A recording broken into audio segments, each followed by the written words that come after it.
নিজের হাতেই নিজের মুখটাকে আমি আজকে পুরো নষ্ট করে ফেললাম। 2000 years later. হাই, তো আজকে আমাদের এখানে আসছে ফসিলস আর আমি তো প্রচুর এক্সাইটেড। তো ঝটপট করে এখন তাড়াতাড়ি করে রেডি হতে হবে, তো চলো আগে ঝটপট করে রেডি হওয়া যাক। তো এখানে আমি ফার্স্টেই নিয়ে নিয়েছি হচ্ছে টিস্যু, আর টিস্যুতে আমি ভালো করে আমার মুখটা ক্লিন, মুখ গলা সব ক্লিন করে নিচ্ছি তাড়াতাড়ি করে। আর এত জল টেস্টটা পেয়ে গেছিলো, আসলে আমি এত এক্সাইটমেন্ট হয়ে গেছি না, কিন্তু এই এক্সাইটমেন্টটা আমার কাছে আর বেশিক্ষণ ধরা থাকলো না। একেই আমার প্রচণ্ড বেশি শরীর খারাপ, তার মধ্যে জাস্ট এই মেকআপটা দেখো, আমি পুরো জোকার হয়ে গেছি আজকে।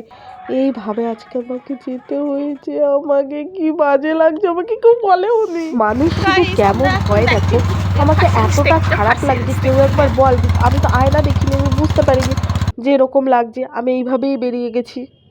আর করার কি আছে, যখন চলে এসেছি আমাকে আর কে দেখবে, চলো জোকার সেজে ঘুরে নিই, মজা তো হয়েছে।